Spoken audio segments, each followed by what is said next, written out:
Hello everyone, welcome to प्रयास digital. So last class में हम सेट्स के बारे में बहुत कुछ डिस्कस कर लिया था। अब हम उसके ऊपर बेस्ड क्वेश्चन की बात करते हैं कि अभी क्वेश्चन हम किस तरह से डील करेंगे वहाँ पर अगर हमारे पास आते हैं तो फर्स्ट हमारे पास क्वेश्चन है, if A is set of days in a week then set A is. Option है हमारे पास empty set, singleton set, finite set, infinite set. क्या पूछा जा रहा है यहाँ पर हमारे से कि एक वीक में कितने डेज होते हैं, डेज का सेट बनाओ। तो डेज का सेट हम बनाएंगे तो क्या होगा, Monday, Tuesday, Wednesday, Thursday, Friday और संडे। तो ये कैसा सेट हुआ, फाइनाइट सेट। सिंगलटन सेट तो हुआ नहीं क्योंकि एक ही एलिमेंट होना चाहिए था, जबकि 7 एलिमेंट्स है उसके अंदर। एम्प्टी भी नहीं हुआ क्योंकि 7 एलिमेंट्स है तो नहीं होने का भी सवाल नहीं उठता। इनफाइनाइट भी नहीं है क्योंकि 7 है, तो फाइनाइट सेट यहाँ पर आंसर किया जाएगा। सेकेंड, यहाँ पर बोला x is prime number less than 20। Prime number x क्या है, प्राइम नंबर है जो कि लेस देन 20, और x is multiple of 6 less than 30। ठीक है, multiple of 6 less than 30 greater than 0 and prime numbers less than 20। तो p सेट अगर हम बनाएंगे तो p सेट हमारे पास कितना होगा, 2 3 5 7 11 13 17 19 23 29। लेस देन 30 प्राइम नंबर कितने होगा बस, 2 5 7 11 13 17 19 23 एंड 29। ठीक है, और m कितना है, ये कितना था p, और फिर है m कितना है, 0 और 30 के बीच में 6 का मल्टीपल, तो कितना हुआ, 6 12 18 24, और बस क्योंकि 30 भी इंक्लूड नहीं कर सकते क्योंकि यहाँ पर 30 पर क्या बोला है, लेस देन 30 बोला है, तो एग्जैक्टली 30 नहीं लिया जा सकता। तो इसमें कितने एलिमेंट है, 1 2 3 4 5 6 7 8 9 10। इसमें कितने 1 2 3 4 और 4 ही एलिमेंट है। तो हमने बोला कि एनपी का मतलब कितना हो गया, तो हमारे पास यहाँ पर 4 5 6 7 8 9 और 10 एलिमेंट्स थे, माइनस इसमें कितने 4, तो टोटल एलिमेंट्स कितने आएंगे हमारे पास, टोटल वैल्यू क्या इतनी आएगी 6। फिर यहाँ पर हमें बोला a 1 2 3 है, b 4 5 6 है, c 1 2 3 9 6 है, then which of the following is not true, a is not subset of b। तो हम देखें कि इसमें 1 2 3 है, क्या 1 2 3 b में प्रेजेंट है, तो हमने बोला नहीं, a 1 2 3 b में प्रेजेंट नहीं है, इसलिए a b का सबसेट नहीं है, इसलिए ये वाला आंसर करेक्ट है। a is subset of b, तो 1 2 3 यहाँ पर a में है और c में 1 2 3 मिल रहा है, इसलिए a is subset of c, ये भी करेक्ट है। ठीक है, फिर हमें बोला a is subset of b, तो हमने बोला नहीं, a तो subset of b नहीं है, तो ये कैसा हुआ, इनकरेक्ट हुआ। फिर नेक्स्ट हम बात करें b is not subset of b में 4 5 6 आ रहा है, यहाँ पर 4 5 6 मिल रहा है क्या, नहीं मिल रहा है, मतलब b is not subset of c, ये भी करेक्ट है। हमसे पूछा इनकरेक्ट कौन सा, तो करेक्ट आंसर कौन सा है हमारा, third is the correct answer. इस तरह से हम करेक्ट आंसर बता सकते हैं। फिर नेक्स्ट क्वेश्चन हमारे पास, x and y are two sets, then x intersection x union y। तो मैंने आपको बताया कि जो भी इंटरसेक्शन या यूनियन होता है वो डिस्ट्रीब्यूटिव होता है, तो हम इसको ऐसा लिख सकते हैं कि x intersection x union x intersection y, और x इंटरसेक्शन x x ही आता है, union x intersection x and y are two sets, then और यहां पर आ जाएगा x इंटरसेक्शन। क्लियर है, क्लियर है इतना। अब हम बात करते हैं यहां पर कि x का हमें यूनियन करना है x इंटरसेक्शन y के साथ, और x और y कैसे सेट है हमारे पास, एक बार देख लेते हैं। x and y are two sets, then x intersection x union y equals to okay x intersection y, तो आ ही रहा है। अब देखो मेरी बात सुनो, x इंटरसेक्शन y में जो भी वैल्यू आएगी वो x और y की कॉमन होगी, और उसका यूनियन अगर हम x के साथ करेंगे तो हमारे पास फाइनली जो आंसर आएगा वो x ही आएगा क्या। जैसे कि x के पास मैंने मान लिया कि x के पास 1 2 3 है, और y के पास है हमारे पास 2 3 4। अगर हम x इंटरसेक्शन y करेंगे तो हमारे पास कितना आएगा,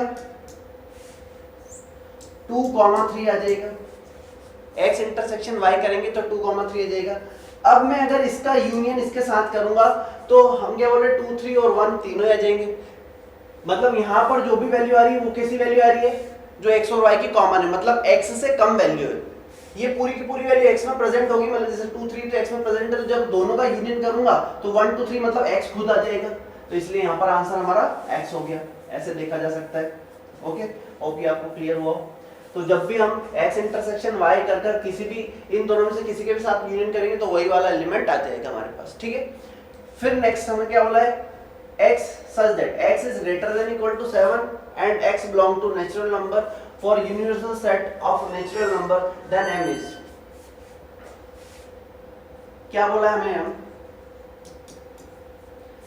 x greater than equal to 7, ठीक है, तो ऐसा हो सकता है 7 8 9 10 एंड सो ऑन, ठीक है। अब हमें बोला है then m is, तो 1 2 3 4 5 सेकेंड 1 2 3 4 5 6 7 एंड 1 2 3 4 5 6 7 एंड 0 1 2 3 4 5 6, ठीक है। पहली चीज तो नेचुरल नंबर होना चाहिए, m क्या है, ग्रेटर देन इक्वल टू 7 है, और नेचुरल नंबर होना चाहिए for universal set of natural number m। हमें m कॉम्प्लीमेंट पूछा है, क्या पूछा है, m कॉम्प्लीमेंट, यहाँ पर क्या पूछा है, m डैश लगा हुआ है, आपको दिख नहीं रहा होगा, m कॉम्प्लीमेंट पूछा है। तो हमने बोला कि हमारे पास जो m की वैल्यू है वो है 7 8 9 10 11 अप टू इनफाइनाइट, तो m कॉम्प्लीमेंट किसके रिस्पेक्ट में, नेचुरल नंबर के रिस्पेक्ट में, तो हमने बोला नेचुरल नंबर के रिस्पेक्ट में बचेगा 1 2 3 4 5 6, मतलब नेचुरल नंबर में इन सब नंबर के अलावा क्या होगा, तो हमने बोला नेचुरल नंबर में इन सब नंबर के अलावा 1 2 3 4 5 6 प्रेजेंट होगा। तो 1 2 3 4 5 6 कहां दिख रहा है, देख लो, ये 3 वाला आंसर हमारा करेक्ट है, जिसमें 1 2 3 4 5 6 दिख रहा है। Good morning, good morning. फिर नेक्स्ट हम बात करें n equal to 20 n b equal to 18 n a intersection b equal to 5 then n a minus b हमसे पूछा हुआ है। तो यहां पर हम बात करें कि n a minus B, number of element in a minus B क्या होगा, तो हमने पढ़ा है क्वेश्चन में कि a माइनस बी डिनोट करता है a में से b के a और b के कॉमन एलिमेंट हटाना है। किस में से, a में से a और b के कॉमन एलिमेंट्स हटा देंगे तो हमारे पास a माइनस बी आ जाएगा। तो हमने बोला कि number of element in a minus number of elements are common in a in b, ये हमारे पास number of elements in a minus B आ जाएगा। तो यहाँ पर हम बात करें number of element in A कितना होंगे 20 minus number of element in A and B कितना हो गया 5, तो हमारे पास टोटल आंसर कितना हो जाएगा 50। तो a minus B, number of element in a minus B कितना हो जाएगा, हमारे पास 15 आंसर हो जाएगा। होप ये क्लियर हुआ होगा आपको, ठीक है। फिर next, there are 280 members in club, each have at least one beverage, सभी के पास मतलब कोई ना कोई एक चीज तो है। 100 ऑफ देम ड्रिंक टी, तो हम ऐसा ले लेते हैं कि नंबर ऑफ टी, एनटी बोल देता हूं, जो जो टी लेते हैं वो 100 है। फिर 75 drink tea but not coffee, T but not coffee, ऐसे कितने 75 है, ठीक है। और हमें बोला है टोटल मेंबर्स मतलब number of elements in T union C equal to 280, मतलब टी और कॉफी मिलकर टोटल 280 पीपल्स ऐसे हैं जो टी और कॉफी मिलकर पी रहे हैं, उसमें से 100 ऐसे हैं जो टी ले रहे हैं, बस ऐसा बोला है। क्या बोला है, 100 ऑफ देम ड्रिंक टी, ऐसा नहीं बोला कि वो कॉफी पीते हैं नहीं पीते, वो टी पीते हैं ऐसा बोला है, तो इसलिए एन टी इक्वल टू 100 हो गया। हो सकता है इसमें से कुछ ऐसे भी हो जो कॉफी भी पीते हो। फिर हमें बोला है drink tea but not coffee, मतलब टी तो पीते हैं कॉफी नहीं पीते हैं, ऐसे कितने 75 है, क्लियर है।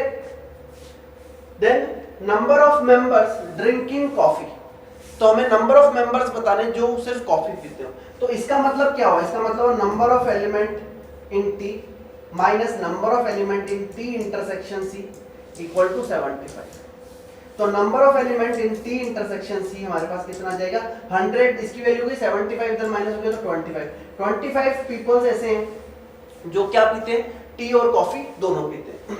अब हम बात करें, हमसे पूछा है, क्या पूछा है कि ऐसे मेंबर्स बताओ जो सिर्फ कॉफी पीते हो, ड्रिंकिंग कॉफी, सॉरी सिर्फ कॉफी नहीं बोला क्या बोला, कॉफी पीते हो, मतलब वो चाय भी पीते हो तो चलेगा, कॉफी पीते हैं। पर जैसे कि यहाँ पर आया था कि टी पीते हैं, इसके साथ में 25 ऐसे थे जो क्या पी रहे थे, कॉफी भी पी रहे थे।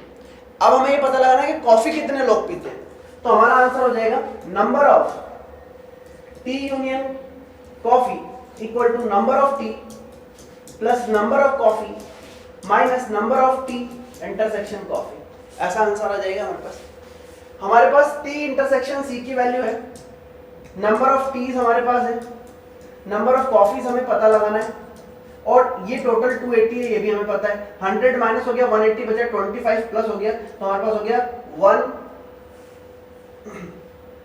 100 माइनस हुआ 280 प्लस 25, तो ये हो जाएगा 205 इक्वल टू एनसी। मतलब कॉफी पीने वाले लोग कितने, 205 पीपल ऐसे जो कॉफी पीते हैं, 100 पीपल ऐसे हैं जो टी पीते हैं, उनमें जो कॉमन है वो कितने, 25 पीपल्स ऐसे हैं जो टी और कॉफी दोनों पीते हैं। अभी यहाँ पे क्वेश्चन ऐसा पूछ लिया जाता कि ऐसे पर्संस, ऐसे मेंबर्स बताओ जो कॉफी पीते सिर्फ टी नहीं पीते, तो क्या करेंगे, 205 में से 25 क्या करेंगे, माइनस कर देंगे, मतलब जो कॉमन पार्ट है माइनस कर देंगे, तो ऐसे पर्संस मिल जाएंगे जो सिर्फ कॉफी पीते हैं। यहाँ पर सिर्फ कॉफी नहीं पूछा, कॉफी पूछा था, है ना, जैसे कि यहाँ पर drinking tea but not coffee, ऐसे ही पूछ लेते drinking coffee but not T, तो हमारा आंसर हो जाता यहाँ पर 180। क्लियर है। नंबर सिस्टम की बात करें हम, नंबर सिस्टम की यहाँ पर, तो नंबर सिस्टम में सबसे पहले हमारे पास आता है काउंटिंग नंबर, मतलब हमको काउंटिंग करनी सीखनी थी, काउंटिंग से स्टार्ट करना था। तो हमने सबसे पहले देखा कि जो काउंटिंग नंबर था उसको हमने बोला नेचुरल नंबर। नेचुरल नंबर कहाँ से स्टार्ट होगा, हमेशा 1 से। जैसे काउंटिंग करना स्टार्ट करूँ तो 1 से स्टार्ट करूंगा, तो ऐसा तो नहीं कि काउंटिंग स्टार्ट करूँ तो ऐसा बोलूँगा 3 से स्टार्ट कर दिया कि 3, 3.5, 3.7, 3.9, या बस में जैसे हम जाते हैं तो हम देखते हैं कि एक मम्मी अपने बच्चे को लेके चलती तो इसका तो आधा ही टिकट लगेगा, है ना, पर्सन तो वो 2 ही है, सीट तो 2 ही ऑक्यूपाई हो रही है ना वहाँ पर, तो वहाँ पर क्या बोला जाएगा उस जगह कि वो पर्सन तो 2 ही है, ऐसा नहीं कि वो 1.5 पर्सन है, टिकट भले ही 1.5 कर दिया होगा कि भाई इनका टिकट आधा लगेगा, बट एक्चुअल में 2 पर्सन कितने हैं, 2 पर्सन है। तो जब काउंटिंग होगी तो 1 से स्टार्ट होगी काउंटिंग, है ना, और 1 के जस्ट बाद 2 आएगा, 2 के जस्ट बाद 3 आएगा, तो ऐसे नंबर्स को, काउंटिंग नंबर को हमने क्या बोला, नेचुरल नंबर बोला। आप यहाँ पर देखोगे कि यहाँ पर हमने करली ब्रैकेट यूज किया हुआ है, काउंटिंग नंबर में क्या ब्रैकेट यूज किया हुआ है, करली ब्रैकेट। करली ब्रैकेट का क्या मतलब है कि 1 के जस्ट बाद 2 आ रहा है, 2 के बाद 3 आ रहा है, 1 और 2 के बीच की कोई वैल्यू नहीं आ रही, 2 और 3 के बीच की कोई वैल्यू नहीं आ रही, 3 और 4 के बीच की कोई वैल्यू नहीं आ रही, तो इस तरह के नंबर जो काउंटिंग में यूज हो रहे हैं उनको क्या बोला जाएगा हमारे पास, नेचुरल नंबर। सेकंड है हमारे पास होल नंबर। होल नंबर मतलब अगर हम इसमें जीरो को भी इंक्लूड कर लेते हैं, whole number in the sense हम अगर इसमें जीरो को भी इंक्लूड कर लेते हैं, मतलब मैं बोलूँ 0, 1, 2, 3, मतलब जैसे मैंने आपको बोला कि भैया आपकी क्लास में जाओ और नंबर ऑफ एसी काउंट करो कि एसी कितने उसमें, तो आप क्या बोलोगे कि एसी तो है ही नहीं, उस क्लास में सिर्फ फैन ही फैन है, तो क्या बताएंगे, अगर आपके पास सिर्फ सेट ऑफ नेचुरल नंबर है तो आप क्या बोलोगे कि वहां तो एक भी एसी नहीं है, तो नहीं को कैसे बताए, तो इसलिए जीरो भी लेना पड़ेगा, तो जीरो ले लिया हमने, तो उसको क्या बताया, होल नंबर, मतलब इंक्लूडिंग जीरो जो नंबर होगा 0, 1, 2, 3, 4 उसको क्या बताया जाएगा, होल नंबर। थर्ड हमारे पास होगा इंटीजर्स, मतलब जो हमारा नेचुरल नंबर होल नंबर है उसका पॉजिटिव और उसका ही नेगेटिव पार्ट अगर पूरा ले लेंगे तो -3, -2, -1, 0, 1, 2, 3 एंड सो ऑन, ये सभी कहां पर आएंगे, इंटीग्रल वैल्यूज आएंगी। नेचुरल नंबर को हम n से डिनोट करेंगे, होल नंबर को w से डिनोट करेंगे और इंटीजर्स को i या z से डिनोट करेंगे। इंटीजर्स में भी हमारे पास कुछ टाइप है भैया, पहला है पॉजिटिव इंटीजर्स। पॉजिटिव इंटीजर्स कैसे होंगे, ऐसे इंटीजर्स जो कैसे हैं, पॉजिटिव वैल्यू को एक्सेप्ट कर रहे हैं, मतलब नेचुरल नंबर इंटीजर भी हो और पॉजिटिव भी हो, तो क्या होगा 1, 2, 3, 4, 5, 6, 7, 8, 9, 10 up to infinite. Negative integers minus infinite से -3, -2, -1 तक, बस -1 तक, मतलब -1, -2, -3 ऐसे एंड सो ऑन इधर तक आएंगे, तो उसको क्या बोला जाएगा, नेगेटिव इंटीजर। फिर हमारे पास आएगा, फिर नेक्स्ट हमारे पास क्या होगा, फिर हमारे पास नेक्स्ट क्या होगा, कैप्स लॉक। आप एक बार कैप्स लॉक बंद करके और एक बार कैप्स लॉक चालू करके कर लो। हाँ, अब चलिए, तो फिर हमारे पास नेक्स्ट आएगा नॉन पॉजिटिव इंटीजर। नेक्स्ट क्या आएगा, नॉन पॉजिटिव। नॉन पॉजिटिव का मीनिंग क्या है, नॉन पॉजिटिव का मीनिंग है ऐसे इंटीजर्स जो कि पॉजिटिव नहीं है। नॉन पॉजिटिव का मतलब क्या, ऐसे इंटीजर्स जो कि पॉजिटिव नहीं है उन्हें नॉन पॉजिटिव इंटीजर बोला जाएगा। वो इंटीजर जो पॉजिटिव नहीं है वो इंटीजर कहलाएंगे नॉन पॉजिटिव इंटीजर। तो भैया पॉजिटिव कौन नहीं है, तो हमने बोला 1 2 3 4 5 6 7 8 ये सब तो कैसे हैं, पॉजिटिव है। तो नॉन पॉजिटिव कौन, इंटीजर ये है, इंटीजर हमारे पास है and so on -3 -2 -1 0 1 2 3 4 and so on. इसमें से वो इंटीजर चाहिए जो पॉजिटिव नहीं है, तो हमने बोला ये वाला पूरा सेक्शन पॉजिटिव का है, तो बचा हुआ पूरा कौन सा हो गया, नॉन पॉजिटिव इंटीजर। तो ये जो है हमारे पास ये है नॉन पॉजिटिव इंटीजर्स। फिर नेक्स्ट हमसे बोला जाए non negative integer. Non negative integer मतलब ऐसे इंटीजर जो नेगेटिव नहीं है। तो भैया अब की बार नेगेटिव वाला पार्ट छोड़ दो, ये वाला पार्ट छोड़ दो, तो ये पूरा पार्ट जो है वो positive integer, non negative integer आ जाएगा। नॉन नेगेटिव मतलब ऐसे इंटीजर्स जो नेगेटिव नहीं है, तो ये सारे क्या है, नेगेटिव है। तो नेगेटिव कौन नहीं है, तो हमने बोला 0 से लेकर इनफाइनाइट तक, 0 1 2 3 4 5 नमस्ते, 0 1 2 3 4 5 ये सारे के सारे क्या है, नेगेटिव नहीं है। फिर हमसे नेक्स्ट पूछा जा रहा है non positive non negative integer, ऐसे इंटीजर जो ना तो पॉजिटिव हो ना ही नेगेटिव हो। तो हमने बोला कि नेगेटिव पार्ट भी हटा दो, पॉजिटिव पार्ट भी हटा दो, बचेगा कौन, 0। 0 दुनिया का एक लौता ऐसा नंबर है जो ना तो पॉजिटिव में काउंट होगा ना ही नेगेटिव में काउंट होगा। 0 दुनिया का एक लौता ऐसा नंबर है जो ना तो पॉजिटिव में काउंट होगा ना ही नेगेटिव में काउंट होगा। ओके,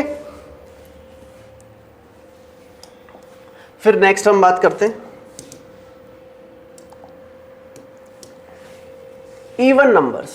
अब इंटीजर्स के बाद हमारे पास आता है इवन नंबर, ऐसे नंबर्स जो कि क्या हो, 2 से डिविजिबल हो। ऐसे नंबर जो कि 2 से डिविजिबल हो, ऐसे सारे नंबर क्या कहलाएंगे, इवन नंबर कहलाएंगे। इवन नंबर होता है 2n टाइप नंबर, मतलब +-0 +-2 +-4 +-6 एंड सो ऑन। ये सारे जो नंबर होंगे वो क्या कहलाएंगे हमारे पास, इवन नंबर, जो कि 2 से डिविजिबल होंगे।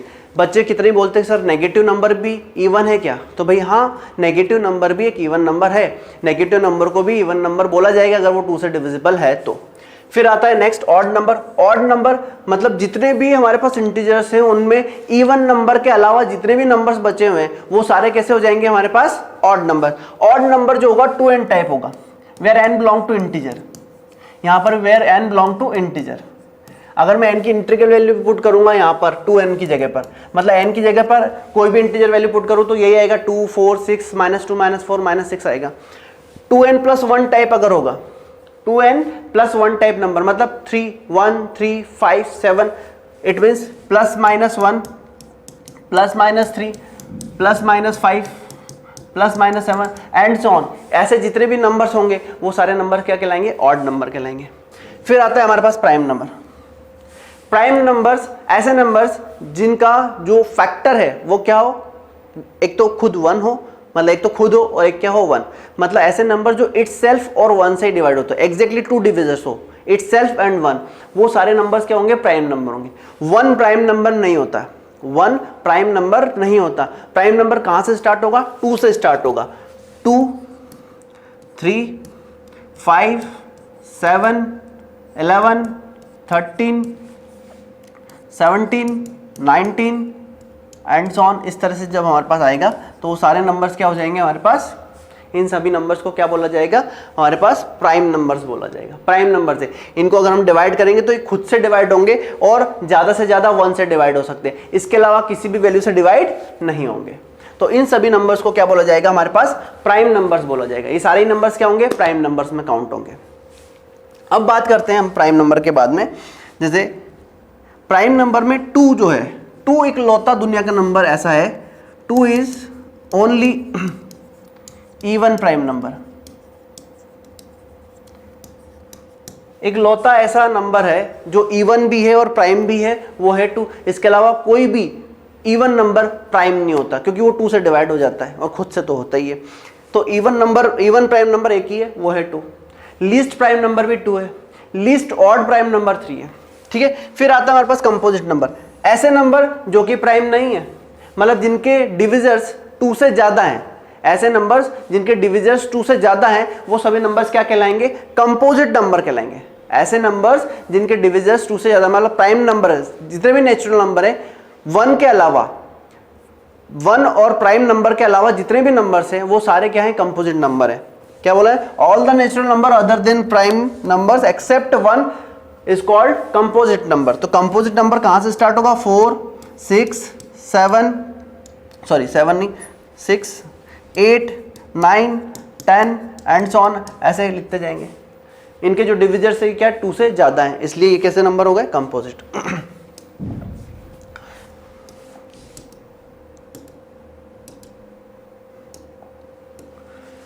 नेक्स्ट हमारे पास है को प्राइम नंबर। को प्राइम नंबर को रिलेटिव प्राइम भी बोला जाता है। को प्राइम नंबर को क्या बोला जाता है, रिलेटिव प्राइम। को प्राइम नंबर को रिलेटिव प्राइम नंबर्स भी बोला जाता है। तो रिलेटिव प्राइम नंबर्स कैसे होंगे, ऐसे नंबर, मतलब ये दो नंबर के बीच का रिलेशन बता रहा है। रिलेटिव प्राइम मतलब relation between two numbers, two numbers के बीच का रिलेशन जो बताएगा वो होगा relative prime number.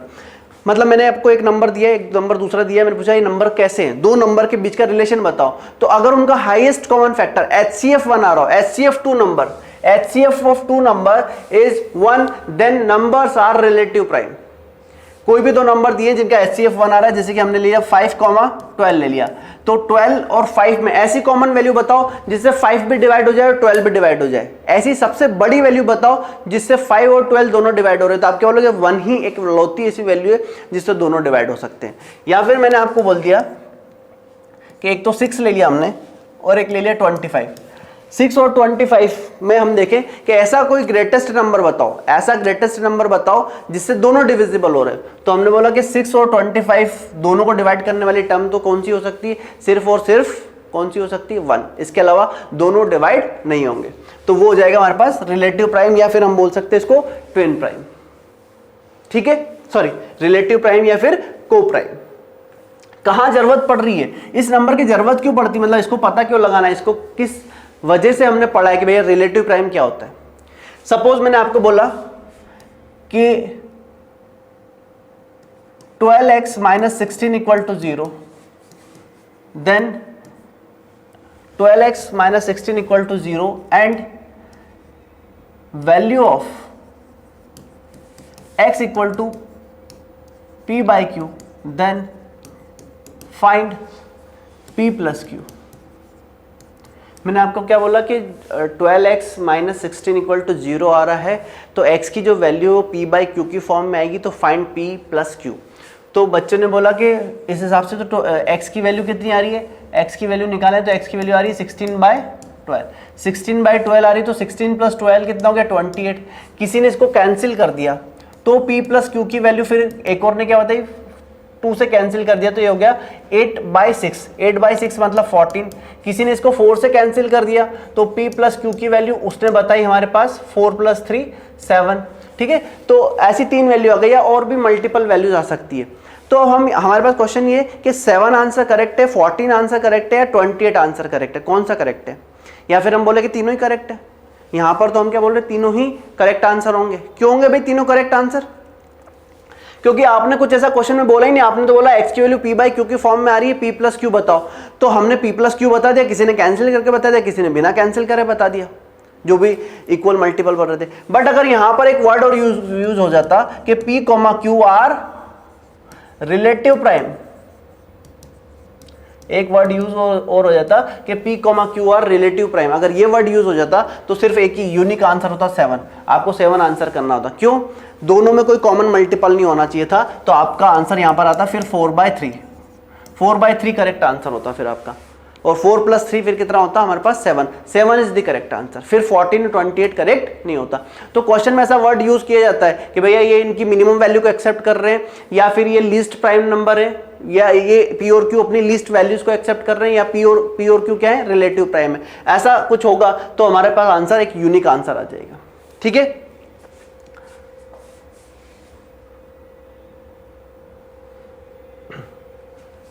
Sorry relative prime नहीं, ये गलत है, twin prime. Twin prime numbers, difference between two prime number is 2, then number is called twin prime. Twin prime numbers क्या होते हैं, नेक्स्ट हमारे पास है ट्विन प्राइम नंबर। तो यहां पर तो हमने बोला कोई भी दो नंबर है जिनका HCF 1 होना चाहिए। यहां पर हम बोल रहे हैं कि 2 प्राइम नंबर्स के बीच का अगर डिफरेंस कितना आ रहा है, 2 आ रहा है, 2 प्राइम नंबर्स के बीच का डिफरेंस कितना आ रहा है, 2 आ रहा है, तो नंबर्स ट्विन प्राइम होंगे। ट्विन प्राइम नंबर की क्या डेफिनेशन है? Difference between two prime numbers is two, then numbers are twin prime.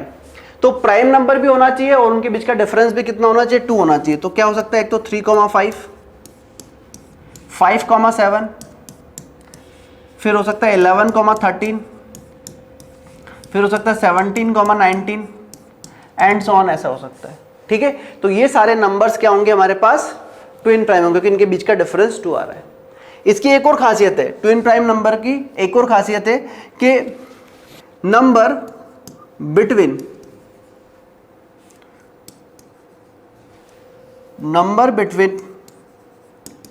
Twin prime numbers is divisible by 6 except 3,5। 3,5 के अलावा जितने भी ट्विन प्राइम नंबर्स है, 3,5 के अलावा जितने भी ट्विन प्राइम नंबर है, उनके बीच में जो भी नंबर आ रहा है वो ऑलवेज 6 से डिविजिबल होगा। जैसे 5 और 7, जैसे 3 और 5 के बीच में तो कुछ आ ही नहीं रहा है, 5 और 7 के बीच में 6 आ रहा है तो ये 6 से डिविजिबल है। 11 और 13 के बीच में 12 आ रहा है तो ये भी 6 से डिविजिबल है। 13 और 17 के बीच में 18 आ रहा है तो ये भी 6 से डिविजिबल है। तो जितने भी ट्विन प्राइम नंबर है उनके बीच में जो भी नंबर आ रहा है वो ऑलवेज क्या होगा? 6 से डिविजिबल होगा, एक्सेप्ट 3,5 के अलावा। फिर नेक्स्ट आता है हमारे पास रेशनल नंबर। ठीक है, रेशनल नंबर क्या? ऐसे नंबर्स जिनको p बाई क्यू की फॉर्म में रिप्रेजेंट किया जा सकता है। क्या बोल रहे हैं हम? ऐसे नंबर्स जिनको p बाई क्यू की फॉर्म में रिप्रेजेंट किया जा सकता है, वो सारे के सारे नंबर क्या होंगे हमारे पास? रेशनल नंबर होंगे। रेशनल नंबर के 2 टाइप होते हैं, एक तो होता है हमारे पास रिपीटिंग और नॉन टर्मिनेटिंग, मतलब टर्मिनेट नहीं हो रहा है बट रिपीट हो रहा है। एक और होता है टर्मिनेटिंग, मतलब टर्मिनेट हो गया वो। जैसे कि सपोज मैंने लिखा 5/2, 5/2 को बोला जाएगा 2.5, तो क्या हो गया? कंप्लीटली डिवाइड हो गया। कंप्लीटली डिवाइड हो जाएगा तो उसको क्या बोला जाएगा? Terminating number. एक होता है non terminating number but repeat हो रहा है, इट मीन्स 10/3 बोल देता हूं। 10/3 को सॉल्व करूंगा तो मेरे पास आएगा 3.333333 एंड सो ऑन आता ही जाएगा। तो ये नंबर्स कैसे होंगे हमारे पास? जो रेशनल नंबर है वो 2 तरह के हो गए, एक तो टर्मिनेटिंग, एक हो गया नॉन टर्मिनेटिंग रिपीटिंग। सारे rational number p by q की फॉर्म में होंगे, मतलब अगर आप उसको p और q इंटीजर है और p बाई क्यू की फॉर्म में लिख सकते हैं तो वो सारे के सारे नंबर क्या होंगे हमारे पास? Rational number. ठीक है, फिर नेक्स्ट आता है हमारे पास irrational number. Irrational number it means ऐसे नंबर्स जो p बाई क्यू की फॉर्म में रिप्रेजेंट नहीं किए जा सकते। ऐसे नंबर्स जो p बाई क्यू की फॉर्म में रिप्रेजेंट नहीं किए जा सकते, वो सारे number where p, q integer, वो सब नंबर कैसे होंगे? इर्रेशनल। मतलब जितने भी रेशनल नंबर है उनके अलावा बाकी के जो भी रियल नंबर है, रियल नंबर उसमें से रेशनल हटा दो तो इर्रेशनल ही बचेगा। मतलब रेशनल प्लस इर्रेशनल करें तो रियल आ जाएगा हमारे पास। तो हम बोल रहे हैं कि उनको हम p बाई क्यू की फॉर्म में रिप्रेजेंट नहीं कर सकते और उसको हम QC से रिप्रेजेंट करते हैं। मतलब रेशनल नंबर का जो डिनोट करने का तरीका है वो कैसे क्या है? QC। मतलब हम सारे ही इर्रेशनल नंबर को QC से डिनोट करेंगे।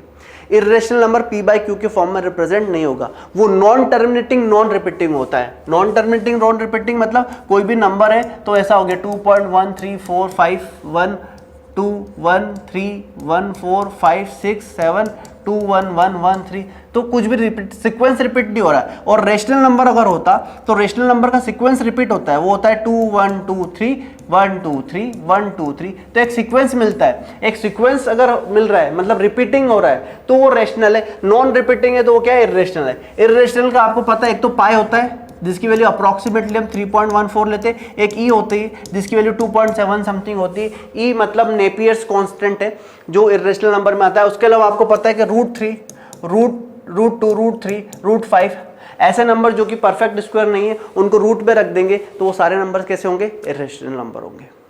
ठीक है, तो इर्रेशनल नंबर में हमें पता होना चाहिए इर्रेशनल नंबर क्या होता है।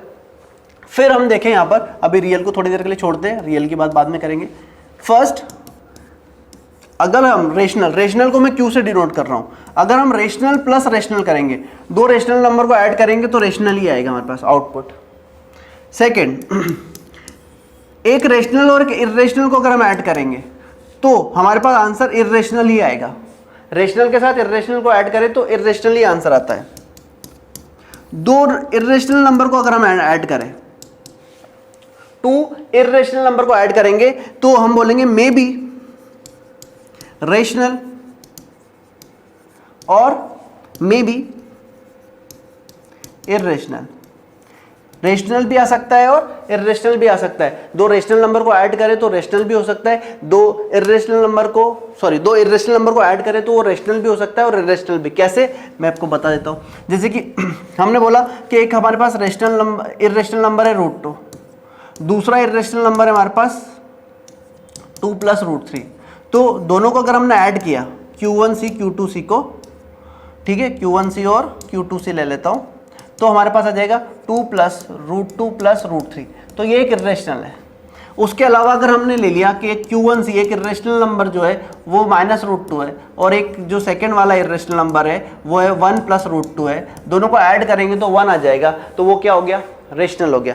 तो दो इर्रेशनल नंबर का जो एडिशन है वो रेशनल भी हो सकता है और इर्रेशनल भी हो सकता है। फिर नेक्स्ट हम बात करें, एक रेशनल नंबर का मैं अगर एक रेशनल नंबर के साथ प्रोडक्ट करूंगा तो मेरे पास रेशनल ही आएगा। Rational into rational, rational.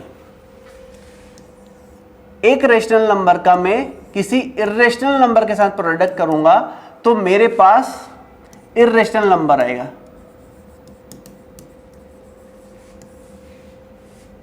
But Q is not equal to 0। Q 0 नहीं होना चाहिए, मतलब जो रेशनल नंबर है वो 0 के अलावा अगर और कुछ है तो रेशनल इंटू इर्रेशनल, इर्रेशनल ही आएगा। बट अगर Q 0 बन गया तो 0 इंटू इर्रेशनल 0 आ जाएगा, तो 0 एक रेशनल नंबर हो जाएगा। ठीक है, तो अगर Q 0 नहीं है उस कंडीशन में रेशनल इंटू इर्रेशनल क्या आएगा, इर्रेशनल ही आएगा। फिर नेक्स्ट हम बात करें, एक इर्रेशनल 1 ले लिया, एक इर्रेशनल 2 ले लिया, तो दो इर्रेशनल नंबर का प्रोडक्ट क्या आएगा, तो वो वापस से मे बी रेशनल और इर्रेशनल। रेशनल भी हो सकता है और इर्रेशनल भी हो सकता है। कैसे, एक को हमने ले लिया √2, एक को ले लिया √3, तो √6 आ जाएगा। फिर सेकंड केस में हमने ले लिया एक को √2 + 1, एक और को ले लिया √2 - 1, तो हमारे पास 2 - 1 आ जाएगा। ठीक है, तो ऐसा हो सकता है। Rational into irrational into irrational, rational भी आ सकता है, इर्रेशनल इंटू इर्रेशनल, इर्रेशनल भी आ सकता है। फिर आता है हमारे पास रियल नंबर। रियल नंबर ऐसे सारे नंबर जो कि नंबर लाइन पे प्लॉट किए जा सकते हैं, या फिर नंबर लाइन के जितने भी सबसेट्स है वो सब क्या है, रियल नंबर है। या फिर हम बोले कि रेशनल यूनियन इर्रेशनल अगर कर दिया जाए, रेशनल और इर्रेशनल मिला दिया जाए तो ऑल रियल नंबर बन जाएंगे। उसके अंदर रियल के अंदर rational, irrational, integer, natural, whole, prime, twin prime, सारे नंबर्स रियल के अंदर आते हैं। ठीक है, तो जितने भी नंबर्स हैं जो नंबर लाइन पर रिप्रेजेंट हो सकते हैं वो सब नंबर्स कैसे, रियल नंबर्स हैं। ठीक है, रियल नंबर को जनरली हम R से डिनोट करते हैं, denoted by R।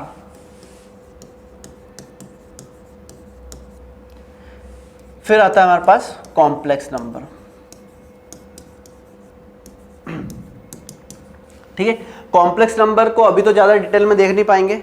Good morning, good morning. Complex number को ज़्यादा डिटेल में तो अभी देख नहीं पाएंगे क्योंकि कॉम्प्लेक्स नंबर एक पूरा चैप्टर है हमारे पास, हमारे सिलेबस में, तो हम उसी को देखेंगे, उसी में हम बहुत कुछ जानेंगे कॉम्प्लेक्स नंबर में। अभी मैं आपको बता देता हूँ कि कॉम्प्लेक्स नंबर जनरली हम इसलिए यूज़ कर रहे हैं कि जब हम रियल से वैल्यू नहीं पता लगा पाते हैं तो एक इमेजिनरी नंबर, एक कॉम्प्लेक्स नंबर हम बनाते हैं। मतलब कॉम्प्लेक्स में तो रियल और इमेजिनरी दोनों आ गया, तो हम एक इमेजिनरी नंबर बनाते हैं। ठीक है, इमेजिनरी नंबर मतलब ऐसी वैल्यू जिसको हम सॉल्व नहीं कर पा रहे उसको भी सॉल्व करने की कोशिश करते हैं। जैसे कि सपोज x² + 2 = 0 आ गया, तो हम बोले कि x² = कितना आ गया, -2, तो x² की वैल्यू √(-2) आ गई, तो हम बोलते हैं रूट के अंदर अगर नेगेटिव आ गया है तो रियल तो नहीं होगा, वो रियल नहीं होगा, तो फिर उसको एक और नाम दिया इमेजिनरी। तो इमेजिनरी नंबर को रिप्रेजेंट करने के लिए हमने √(-1) की वैल्यू डिफाइन की i, वो है आयोटा। उसको आयोटा बोला जाएगा। तो कोई भी कॉम्प्लेक्स नंबर उसको z से डिनोट किया जाएगा और उसको हम लिखेंगे a plus iota b form में। क्या लिखेंगे? a plus iota b form में, where a comma b belongs to r। a और b रियल होंगे, जहां पर a और b कैसे होंगे? रियल नंबर होंगे। a और b अगर रियल नंबर है तो z को a प्लस आयोटा b के फॉर्म में रिप्रेजेंट किया जाएगा, उसको कॉम्प्लेक्स नंबर बोला जाएगा। इसमें दो तरह की चीजें आ सकती है, अगर b की वैल्यू 0 हो गई तो z की वैल्यू हमारे पास a आएगी जो कि रियल होगी, और अगर a 0 हो जाता, इफ a 0, तो z की जो वैल्यू है हमारे पास वो हो जाएगी आयोटा b जो कि इमेजिनरी होगी, इमेजिनरी वैल्यू होगी। ठीक है, तो इमेजिनरी वैल्यू को रिप्रेजेंट करने के लिए हम आयोटा का यूज करेंगे, और रियल प्लस आयोटा जब हम कर देते हैं तो उसको बोला जाता है कॉम्प्लेक्स नंबर। मतलब कॉम्प्लेक्स नंबर में सारे नंबर आ गए, इमेजिनरी, रियल और इंटीजर, नॉन इंटीजर, सारी वैल्यूज, जितने भी नंबर से सारे कॉम्प्लेक्स नंबर आ गए। कॉम्प्लेक्स एक बड़ा रूप हो गया जिसके अंदर रियल और इमेजिनरी दोनों आ गए। इमेजिनरी कब? जब हम रूट के अंदर नेगेटिव वैल्यू को सॉल्व करने जाएंगे तो वो होगा इमेजिनरी वैल्यूज। ठीक है, रियल में रूट के अंदर नेगेटिव नहीं होगा, रूट के अंदर पॉजिटिव वैल्यूज मतलब रियल वैल्यूज। ठीक है, तो दोनों को मिलाकर हम लिख दे तो उसको बोला जाएगा कॉम्प्लेक्स नंबर। ठीक है, कॉम्प्लेक्स नंबर को रिप्रेजेंट करने के लिए एक नया प्लेन बनाया जाएगा, कॉम्प्लेक्स प्लेन। जैसे कि रियल को रिप्रेजेंट करने के लिए नंबर लाइन हो गई, इस लाइन पर जितने भी नंबर्स रिप्रेजेंट हो सकते हैं वो क्या हो जाएंगे? Real number. यहाँ पर एक कॉम्प्लेक्स प्लेन बना जाएगा, ये रियल हो गया, ये इमेजिनरी, तो इमेजिनरी वैल्यू इधर और रियल वैल्यूज इधर प्लॉट होगी, तो हमारे पास पूरा कॉम्प्लेक्स नंबर प्लॉट हो जाएगा। ठीक है, तो ये था हमारा नंबर सिस्टम। होप ये आपको क्लियर हुआ। अब नेक्स्ट क्लास में हम देखेंगे रेशियो एंड प्रोपोर्शन के बारे में। मतलब पहला हमारा टारगेट है कि हम जितना भी बेसिक है वो कवर कर ले, फिर हम कोर हमारे चैप्टर्स पर आएंगे जो कि स्टार्ट होगा क्वाड्रेटिक इक्वेशन से। Okay, good luck, take care, bye bye.